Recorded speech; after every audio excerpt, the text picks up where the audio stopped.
ոչ մեկ չի ասում, որ չպետք է փաստաբանին հարցակնել, բայց երբ որ փաստաբանին հարցակնում ես իր գործունեությանը հետ կապված, ընկերներ, դուք նույնիսկ պետք է փորձ չանեք։ Եթե ես հանկարծ այնքան թույլ լինեմ, որ այդ փորձեմ էլ ցուցմունք տա, դուք միանգամից պետք է ինձ բայեք, ասեք, հանկարծ ցուցմունք չտաս,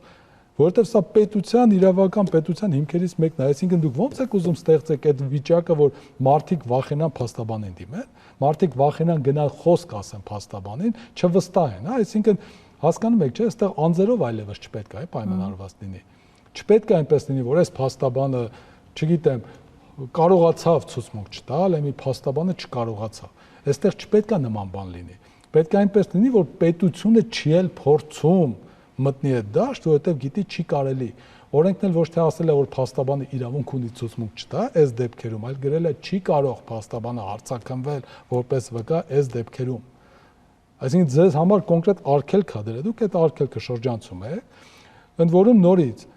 ես կարող եի մի փոքրիկ հասկանալ, եթե օրինակի համար դուժողը ինչ որ տվյալ ասեր եւ իրենք դեռևս չգիտեն, պետքա ստուգեն, էլի, ստուգեին ինչ որ, բայց այդ նույն դուժողը կոնկրետ այդ նյութերում ասում է, որ այս փաստաբան է եղել, այսինքն իրենք ի սկզբանե գիտեն, որ ես այնտեղ հանդիսացել եմ որպես փաստաբան։ Դուժողի ասածը ձեր մասով այդքանն է, պարոն Սարգսյան, ինչու եմ հարցնում, որովհետեւ կարող է դուժողը ասի այլ բաներ եւ փոխվի ձեր կարգավիճակը վկայից մեղադրյալի։ Առնվազն միջև հիմա որևէ նման բան չի ասել։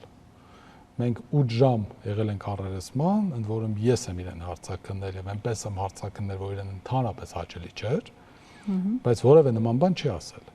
Եթե հանկարծ սրանից հետո պետք է ասի, ուրեմն բոլորս պետք է հասկանանք, թե ինչի ասում։ Ով ա ուղղորդել որ ասի։